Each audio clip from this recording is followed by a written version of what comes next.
கொள்ளுங்க, சிந்தனையை என்ன செஞ்சுக்கொள்ளுங்க, உண்டாக்கி கொள்ளுங்க. ஸல்லல்லாஹு அலைஹி வஸல்லம் அப்படி முன்னாடி திரும்புங்க.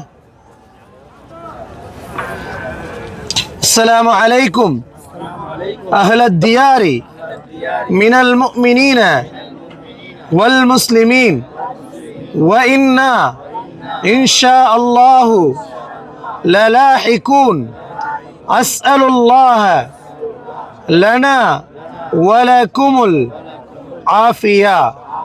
அந்த துவாட கருத்தை பாருங்க. இந்த இடத்துல இருக்கக்கூடிய முஃமினான முஸ்லிம்களான கபர்வாசிகளே, அல்லாஹு தஆலா உங்களுக்கு சாந்தியை உண்டு பண்ணட்டும்.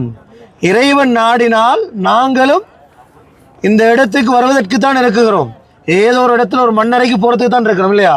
உங்களுக்காகவும் எங்களுக்காகவும் அல்லாஹ்விடத்தில் ஆஃபியத். நேற்று கேட்டாங்க, ஆஃபியத்னா என்ன மௌலானா அப்படின்றது. ஆஃபியத் என்பது ஆரோக்கியம், சுபிட்சத்துக்கு சொல்கிறது. இப்போ இந்த இடத்துல ஆஃபியத் என்பது அவங்களுடைய கபர் வாழ்க்கையில் அல்லாஹு தஆலா சுபிட்சத்தை கொடுக்கணும், ஒரு வெளிச்சத்தை கொடுக்கணும், ஒரு மனநிறைவான வாழ்க்கையை அவங்களுக்கு என்ன செய்யணும், மண்ணறையில் கொடுக்கணும். எங்களுக்கும் அந்த மண்ணறையில் இந்த உலகத்தில் சுபிட்சமான வாழ்க்கையை அல்லாஹ் தரணும்ன்றதுக்கான துவா தான் அது.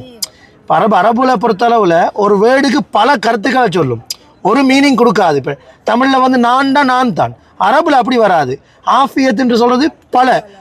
சில நேரம் எங்களோட வாழ்வாதாரம், எங்களுக்கான ரிஸ்க், எங்களுக்கான உடல் ஆரோக்கியம், எங்களுக்கான நிம்மதியான வாழ்க்கை, குடும்ப வாழ்க்கை, பிள்ளைகளுடனான வாழ்க்கை, கபர் வாழ்க்கை, எதில் எல்லாம் ஒரு நிம்மதி கிடைக்குமோ அதில் ஆஃபியத்தை தாரப் அப்படின்னு கேட்கறதுக்கான துவா தான் அது. இன்ஷா அல்லாஹ் அதிகம் அதிகம் அல்லாஹும்ம இன்னி அஸ்அலுக்கல் அஃப்வ, மன்னிப்பு, வல் ஆஃபியா, என்ன செய், சுபிட்சம், ஆரோக்கியம், நிம்மதியான வாழ்க்கையை தான் அதிகம் ஸல்லல்லாஹு அலைஹி வஸல்லம் செஞ்சுருக்கிறாங்க, கேட்டிருக்கிறாங்க. முதல் உம்ரான நான் சொல்லி கொடுத்து ஞாபகம் இருக்கு எனக்கு.